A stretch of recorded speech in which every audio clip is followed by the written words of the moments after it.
این به این معنیه که وسیم به خاطر سعید و صنم جواب رد داده. من تا الان سکوت کردم به این بهانه که راز اونا روز عروسی برملا میشه، ولی دیگه این اتفاق نمیافته. فردا با عمو جان صحبت میکنم، میفرستمش بره سراغ عمو وجاهت. اینطوری میتونن دلیل واقعی پشت این قضیه رو بفهمن و وقتی این راز برملا بشه سعید برای همیشه مال من میشه.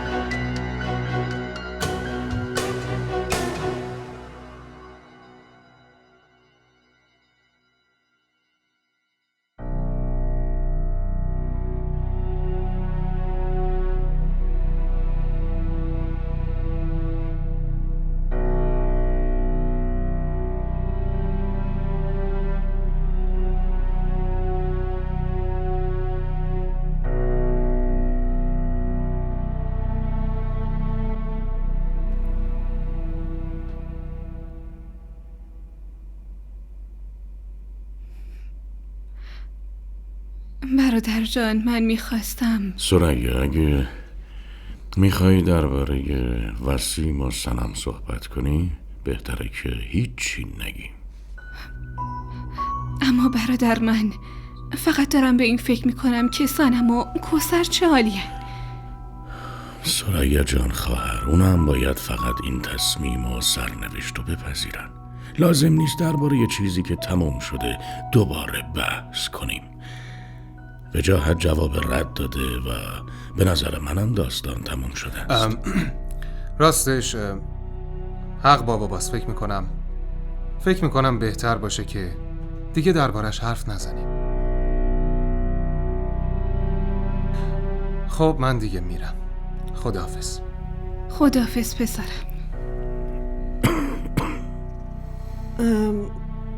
باید به حرف ثریا گوش میدادی. کل شبا داشت گریه میکرد. به هر حال اون مادر واقعی صنم. سمیرا، چند بار باید بهت بگم دیگه تو این خونه از این حرفا نزن ها؟ اگه به گوششون برسه میدونی چی میشه؟ ببین ثریا، به نظرت باید چی کار کنیم؟ برادر جان، خواهش میکنم یه بار دیگه با برادر وجاهت صحبت کنین. فقط دلیل این جواب رد رو ازش بپرسین. اونا دلیلش رو به من گفتن. عمو جان، به من ربطی نداره، اما اگه اجازه بدین میشه بهتون یه چیزی بگم. آره حتما بگو دخترم، تو دختر این خانواده ای.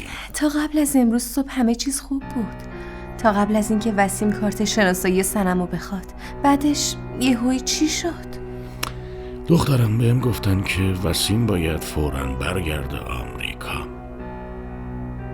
وسیم پسر خوبیه، از یه خانواده خوب.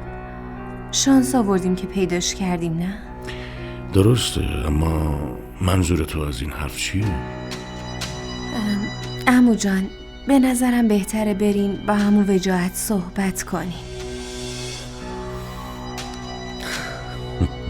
زهرا جان دخترم، ممکنه 5 سال طول بکشه تا وسیم برگرده. صنم میخواد منتظر بمونه؟ مگه چه اشکالی داره عمو جان؟ منظورت چیه؟ ببینین، اگه عمو وجاهت بپذیره و این عقد رو قبول کنه میتونیم بعدش کاری کنیم صنم 5 سال منتظر بمونه. حق با زهراست برادر. اگه حالا صنم رو عقد کنیم بعد از 5 یا هر چند سالی که وسیم برگشت عروسی رو میگیریم.